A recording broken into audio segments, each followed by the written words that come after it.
অবশ্যই, এখানে একটি প্রেমের গল্প বলা হলো।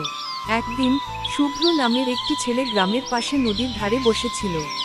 তার মন খারাপ ছিল, কারণ তার ভালোবাসার মানুষটি রিয়া তার সাথে কথা বলা বন্ধ করে দিয়েছে। শুভ্র রিয়াকে খুব ভালোবাসতো, কিন্তু কেন রিয়া তার সাথে কথা বলছে না তা সে বুঝতে পারছিল না। হঠাৎ শুভ্র দেখল রিয়া নদীর ধারে একা বসে আছে। শুভ্র প্রথমে ভাবল রিয়ার কাছে যাবে না, কিন্তু তার মন মানল না। সে রিয়ার কাছে গেল এবং জিজ্ঞাসা করল, তুমি আমার সাথে কথা বলছো না কেন? রিয়া প্রথমে চুপ করেছিল, কিন্তু পরে বলল, আমি তোমার উপর রাগ করেছি। শুভ্র অবাক হয়ে জিজ্ঞাসা করল, কেন? রিয়া বলল, তুমি আমার জন্মদিন ভুলে গিয়েছিলে।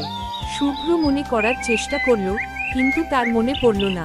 সে রিয়ার কাছে ক্ষমা চাইল এবং বলল, আমি সত্যিই দুঃখিত, আমি তোমার জন্মদিন মনে রাখিনি। রিয়া কিছুক্ষণ চুপ করেছিল, তারপর বলল, ঠিক আছে, আমি তোমাকে ক্ষমা করে দিলাম। শুভ্র খুব খুশি হলো এবং রিয়াকে জড়িয়ে ধরল। রিয়াও শুভ্রকে জড়িয়ে ধরল এবং বলল, আমিও তোমাকে ভালোবাসি। সেই দিন থেকে শুভ্র এবং রিয়ার ভালোবাসা আরও গভীর হলো। তারা সবসময় একে অপরের পাশে ছিল এবং একে অপরের প্রতি যত্ন নিত। এই গল্পটি আমাদের শেখায় যে ভালোবাসা সব বাধা অতিক্রম করতে পারে। যদি আমরা কাউকে সত্যিই ভালোবাসি, তাহলে আমরা তাদের ভুল ক্ষমা করতে এবং তাদের সাথে সম্পর্ক বজায় রাখতে রাজি থাকব।